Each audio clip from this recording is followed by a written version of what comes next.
Didge, I'm gonna pet you. I'm gonna pet you. Intercepted.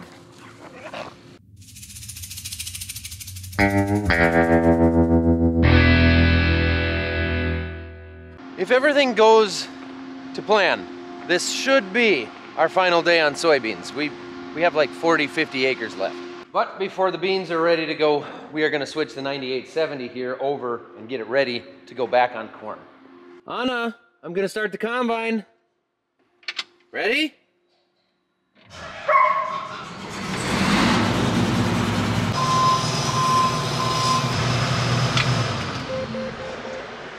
What do you think, Zach? Well, I try not to. Huh? I try not to.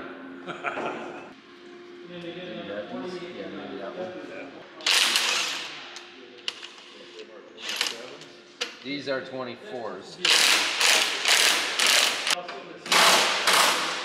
It can just stay out if it's pivoting, because then the teeth just hold it in place. Yeah. After you're done moving it. So you gotta pull it out and then put that into place after. Well, this one you must have had loose. Yes, I did. Okay. Well, and it's got the hydraulic tilt to some degree in the center there. You can actually, between the rear and the pan, you can change that, but only a certain amount. I need two hands. Oh yeah, that's pretty simple, isn't it? Yeah, that's all the way out. And then we'll raise the chopper. Do you take this cover off first? Yeah, well, it doesn't matter when, I guess. What if Jim and I get this done and you're just going up there? For anybody who caught that question about him and Jim getting that done and me going up to the field, I'm gonna translate that.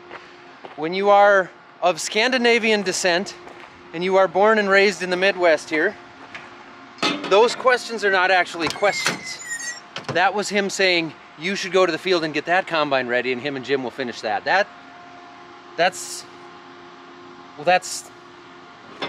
a very odd Midwestern passive-aggressive type of style that I didn't even notice because I grew up in the Midwest. So until I was older, I didn't realize we all did that, but it's a real thing.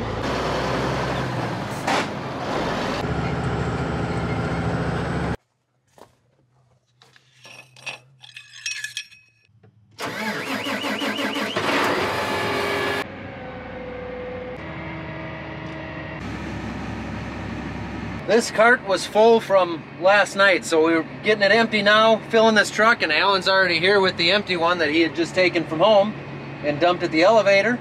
So now he will take the one I'm filling, and then I'll get to work on filling that one up. Again, 5 to Alan, that one is full, you can take off with it.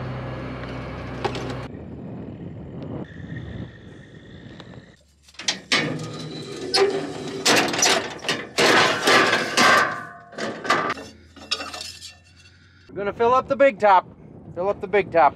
Somewhere I saw a fun little video with a couple Canadian dudes. I think they were harvesting canola with a New Holland or something. Anyway, that's where I got that. This one definitely has the newer cab. Looking forward to this. Those little guys, those are tough to get to. We're not gonna worry about those little guys. At least not for our last 40 acres here. See, what we'll have to do is just trade the header off so that we don't ever have to change that. We definitely have some dull ones going on here, but for 40 acres, I'm not gonna worry about it. I don't want to sound silly here, but I'm actually pretty sure I can see the differences when I look across the hill from one header to the other when you compare the honeybee header we had out here compared to this one. But I don't want to say anything yet. It's also too hot for this hoodie already, so I'll throw the shameless plug in right now. If anybody wants any Millennial Farmer merchandise, there's a link in the description. We got all kinds of cool stuff. Why is the camera sinking?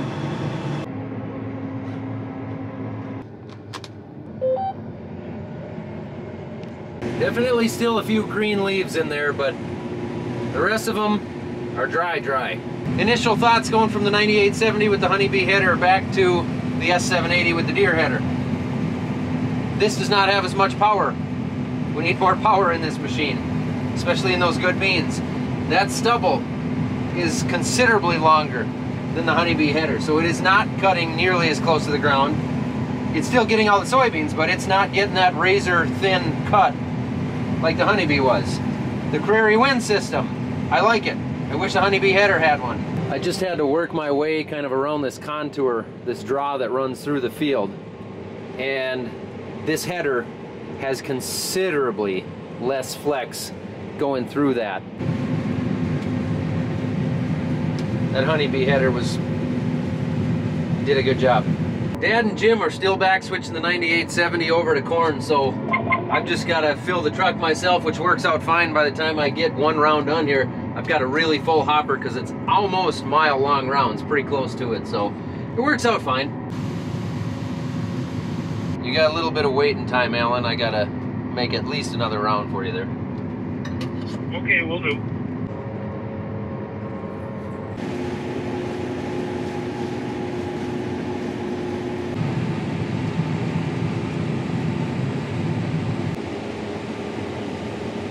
Pit stop. It's amazing how quick the legs stiffen up sitting in that cab. Tough to find a restroom out here.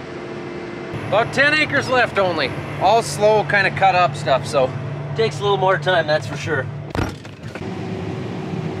Okay, sounds good. We'll see you in a few. Goodbye. Bye. The radio's not working, or mine isn't working, so I had to call Jim, but we've got 3 acres now way on the other end of this field, about a mile away. I'm gonna go grab, and he's gonna fill Alan, and you know, we're gonna do farm stuff. Handy little lunch here from Dakota Pure Bison. This is a perfect sized road for this.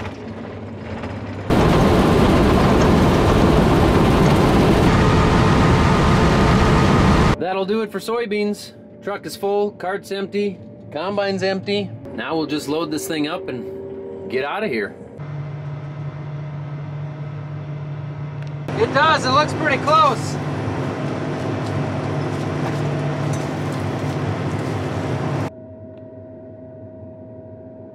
That was easy.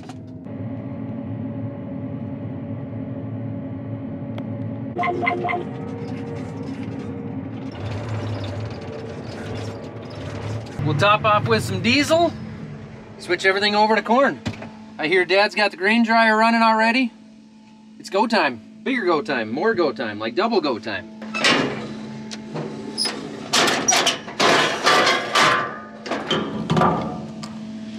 That's gonna take a while. It's a lot windier out here than I thought it was.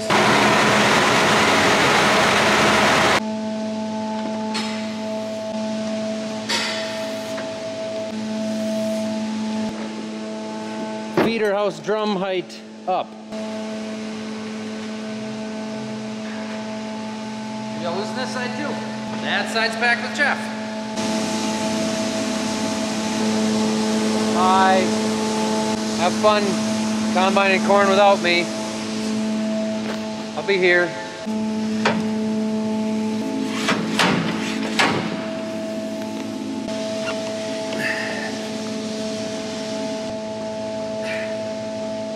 Come on.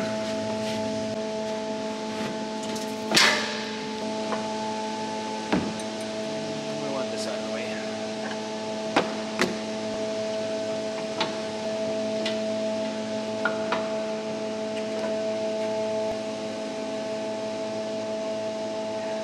We should build this shield and design it so it's a 1/4 inch too close so you can't get the belt between the pulley and the shield.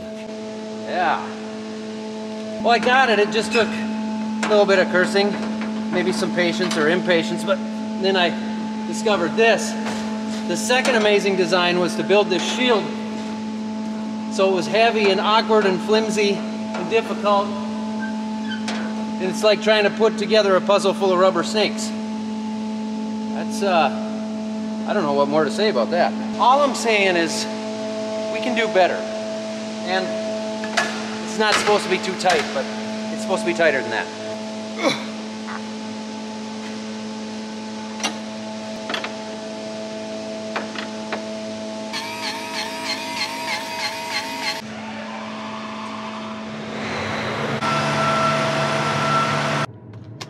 Now we make some adjustments to the inside of the machine. Yes, need to open the hoppers.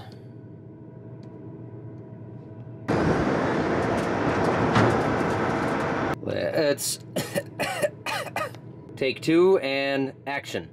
Let's try that again.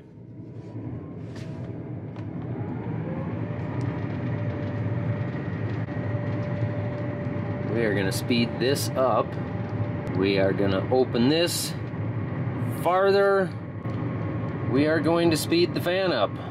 Okay, go put some def in. I'm gonna grab a different mic for the radio because that doesn't seem to be working correctly, and put the shields back on the right-hand side, which I had out so I could dig some chaff out of there. Thunder!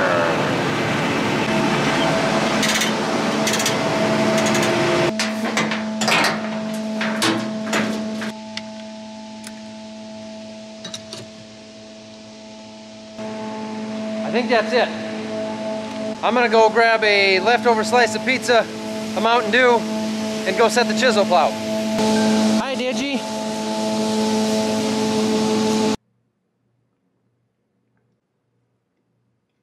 Well, I got back out here just in time. Well, that time is off, to see the fault condition. Same thing I struggled with a few days ago when we got this up and going and we're doing corn. We got to pull the vaporizer out farther, which I don't know how much farther it comes out. It's a long ways out, but that's what we got to do. And it's up there. And it's hot up there.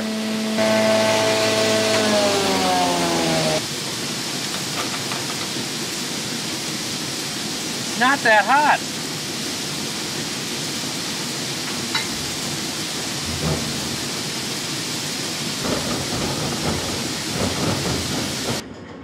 All right, it's cooled down, reset, and if that happens again, I don't know what we'll do because I can't pull that one out any further.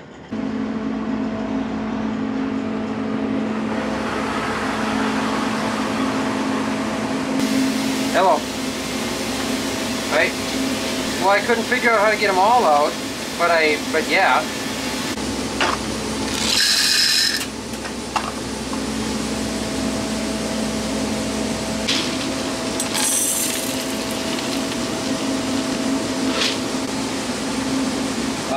Boy, this says 17.6 and 55 pounds.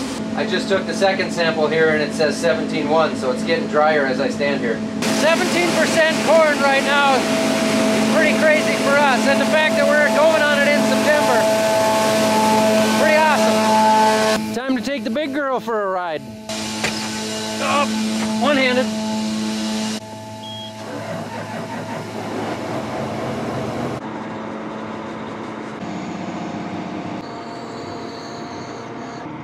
There. I know some people mount an external speaker in their combine, and that would probably be okay if we keep this one. Seems plenty deep. That's what she said. All right, let's hop out and see what we're doing here. Oh, I love that smell of freshly turned soil.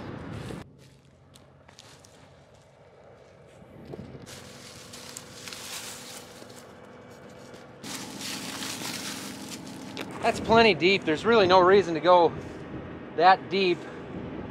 So I'm gonna raise it up if I can move this. Where's the WD-40 when you need it?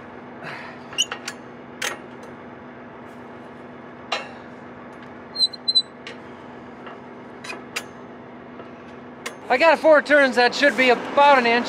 We'll see where that gets us. I think that's better.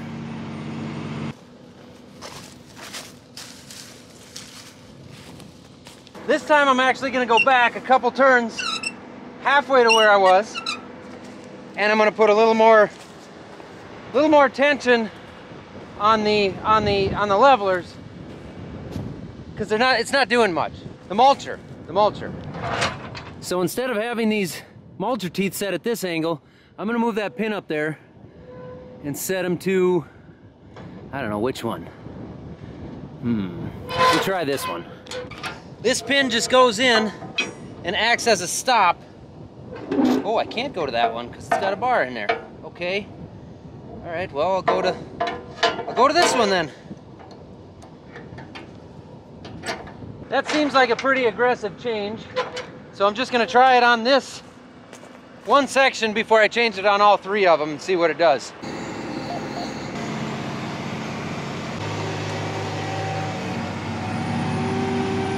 Yep, I like what I see. I'm gonna change the other 2. Check my depth again, but that should be good. So the more straight up and down you have the mulcher, the smoother it leaves it. I don't know if you guys can see here how much smoother it is there than it is on the other 20 feet of this thing. The downfall is you start getting that. You start getting bunching. The residue starts clumping up because it's too aggressive. I really wish I could go between the 2 settings. I am a little bit concerned about the bunching that I see down on that far end, but it's doing a nice job of leveling it, so I don't really... I'm gonna try it, see if I can get away with it anyway. If it doesn't leave clumps across the field and it's smoother, that's better. I'll try that. Okay, we're going through a line of thicker residue here from the combine. See how it's kind of lumpy through there? I don't like that.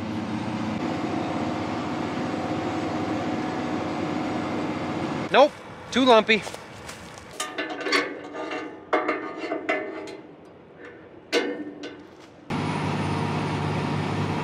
Looks like the dryer's still going at home.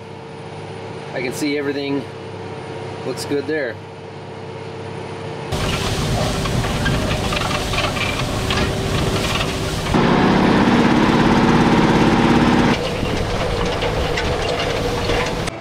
Oh, looks like we got a straggler. No, I'm not buying anything. Oh man. What do you need? Nothing really. What are you doing in my field? Trespass. Oh, he brought sandwiches. We'll let him ride. He took my job. Nate took the combine. Onyx took my tillage. Now what do I do? Drive truck. Alan's got that handled. Drive the other truck. We don't have enough corn to need 2 trucks right now. It's moving way too slow to do that. I could go build a race car or something. Could do it. Are you working hard, Onyx? Very. You're already a tillage guy. It's gonna be a good sunset, Onyx. So if you're on Instagram, Which you always are. which the Millennial Farmer is, he's gonna have a good one tonight. That's important for millennials like us to get a good sunset photo.